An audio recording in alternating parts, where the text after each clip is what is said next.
आज हम खूनी मंडे चैनल की एक बहुत ही दिलचस्प कहानी को समझने वाले हैं।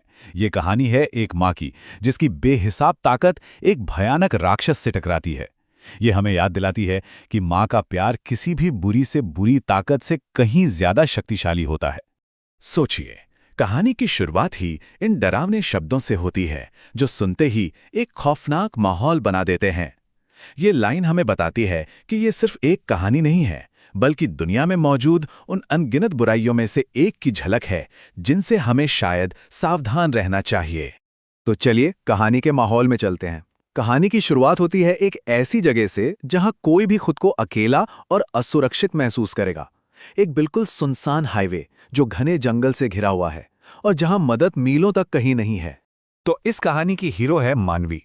कुछ साल पहले अपने पति को खोने के बाद अब वो अपने बच्चों के साथ एक शांत जिंदगी की तलाश में अपने घर तेलंगाना जा रही है। कार की पिछली सीट पर उसके दोनों बच्चे हैं। 5 साल का आरुष तो आराम से सो रहा है, लेकिन 10 साल की रिया, वो चुपचाप खिड़की के बाहर फैले अंधेरे को घूर रही है, जैसे उसे पहले से ही किसी अनहोनी का एहसास हो गया हो। उस जगह का सन्नाटा बहुत कुछ कहता है। वो कोई आम सड़क नहीं थी। दूर दूर तक कोई दूसरी गाड़ी नहीं दिख रही और जंगल में एक अजीब सी ठंडक और खामोशी है जो किसी आने वाले बड़े खतरे का संकेत दे रही है। और बस यहीं पर सब कुछ बदल जाता है। शांति की तलाश में निकला ये छोटा सा परिवार अचानक एक ऐसे अलौकिक हमले का शिकार हो जाता है जो उनकी जिंदगी को हमेशा के लिए बदलने वाला था। ये हमला इतनी तेजी से होता है कि कुछ सोचने का मौका ही नहीं मिलता। पहले मानवी को एक भयानक सिरदर्द होता है, फिर अचानक उसके दोनों बच्चे एक साथ चीखते हैं और इससे पहले कि वो कुछ समझ पाती, पेड़ की टहनियां कार के शीशे तोड़कर अंदर आती हैं और उसके बच्चों को खींचकर जंगल के अंधेरे में ले जाती हैं। अपने बच्चों को बचाने के लिए मानवी बिना एक पल सोचे कार से निकलकर उस जंगल में दौड़ पड़ती है। हवा में सड़े हुए मांस की गंदी बदबू फैली हुई है और एक भयानक जानवर की दहाड़ गूंज रही है। वो अपने बच्चों को पुकारती है, लेकिन तभी एक टहनी उसके सिर पर जोर से लगती है और वो बेहोश हो जाती है। जब मानवी की आंखें खुलती हैं तो उसे जंगल की उस भयानक सच्चाई का सामना करना पड़ता है जिसके बारे में किसी ने सोचा भी नहीं होगा। ये जंगल दरअसल एक दैत्य का घर है। तभी एक रहस्यमयी बूढ़ी औरत मानवी को मिलती है। वो उसे बताती है कि ये जंगल मायावी है।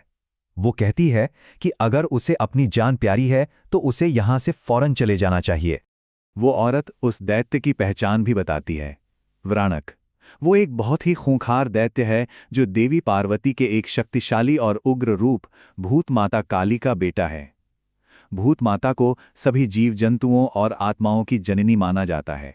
तो आखिर ये व्राणक इतना दुष्ट बना क्यों? अपने क्रूरता की वजह से उसे कभी अपनी मां का प्यार नहीं मिला, और जब उसकी दुष्टता हद से ज्यादा बढ़ गई तो भूत माता ने उसे हमेशा के लिए इसी जंगल में कैद रहने का श्राप दे दिया। बस तभी से वो हर मां से नफरत करने लगा और उन बच्चों को खाने लगा जिन्हें अपनी मां से प्यार मिलता था। ये सुनकर तो जैसे मानवी के पैरों तले जमीन ही खिसक गई। बूढ़ी औरत उसे सबसे बुरी खबर देती है, ये कहते हुए कि अब बहुत देर हो चुकी है और उसे अपनी जान बचाने के लिए यहां से भाग जाना चाहिए। लेकिन मानवी हार मानने वालों में से नहीं थी। उसका जवाब एक मां के अटूट साहस को दिखाता है।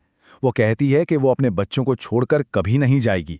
उसके इस दृढ़ संकल्प को देखकर वो बूढ़ी औरत उसे आशीर्वाद देती है और फिर हवा में गायब हो जाती है। पीछे रह जाती है तो सिर्फ उसकी जलती हुई मशाल। और यहीं से एक साधारण सी दिखने वाली मां अपनी उस अंदरूनी शक्ति को उजागर करती है जो किसी भी दैत्य से कहीं ज्यादा शक्तिशाली है। मशाल उठाकर मानवी जंगल में और अंदर तक जाती है। वहां उसे एक बहुत विशाल पुराना पेड़ दिखाई देता है, जिसकी टहनियों के गुच्छे में उसके बच्चे आरुष और रेया दर्द से छटपटा रहे हैं। तभी व्राणहक उनके सामने आता है। उसका पूरा शरीर लकड़ी का बना है और उसके मुंह से लाल लार टपक रही है। इससे पहले कि मानवी कुछ कर पाती, व्राणहक उसे भी टहनियों से जकड़ लेता है और हवा में उठा लेता है। उसकी पकड़ इतनी मजबूत है कि मानवी की सांसें तक रुकने लगती हैं। अपनी आखिरी सांसें लेते हुए मानवी बस अपने बच्चों को देख रही है, जिन्हें व्राणक हंसते हुए खाने जा रहा है।